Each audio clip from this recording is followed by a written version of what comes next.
If you want to invest your money, it's often a good idea to get a professional to handle your finances, but how do you know if they have your best interest in mind?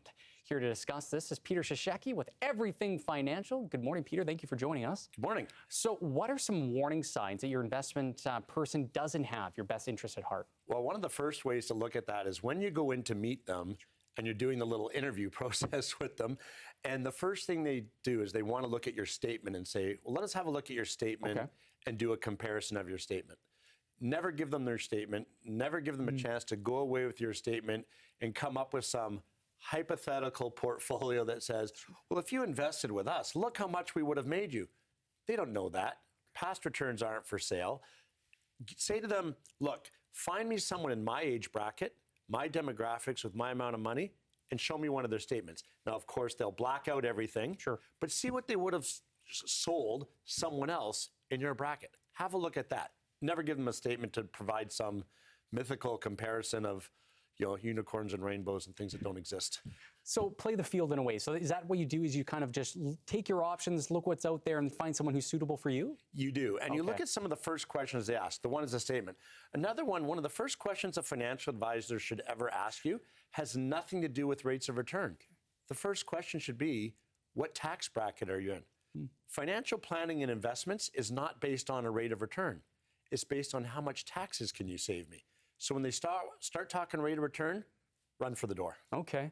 Well, everyone's portfolios are down now. So what should people know about right now? Yeah, the biggest myth of all. Everyone's portfolios are down. Okay. What a crock. We won't beat me. Don't worry. I'm there fine. We go. It's a family show. It's okay. But that's a line that people use. The markets are down. Everyone's down. We did an analysis actually on the segment back in March where the TSX was still, and it still is, roughly worth what it's worth back in November 2021. The TSX hasn't really moved, even though people think, look how great it is. No, it's just recovering from all its losses. So there's the excuse. Everything runs down now. We did an analysis of a bunch of portfolio managers, 3 actually, in their TSX type portfolio. They're all up over that same length of time between 20 and 26%, while the TSX is flat. If everyone says everyone's down now, it's a cop-out. Again, get on the running shoes, run for the door, and find somebody else. Are you monitoring any trends for the future? What are we looking at right now? Yeah, we are looking at, we're kind of in that trend of potential recovery.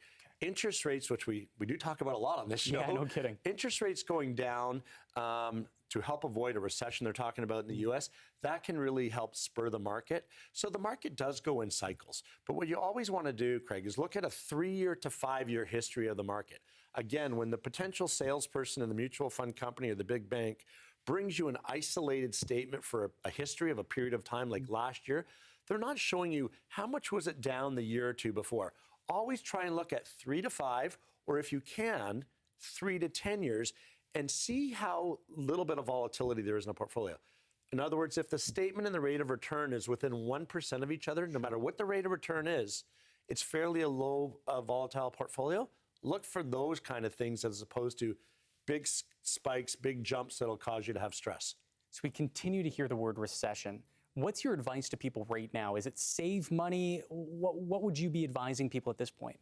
I think recession doesn't really rhyme with, but rhymes with opportunity. Yeah, it doesn't rhyme. No, but it's a good thing. Yeah, it is. But recession really is look at opportunity. When people say run for the hills, that's when you run for the investments. And look at your TFSA, look at your financial planning, but more importantly, look at a financial plan and look at tax savings.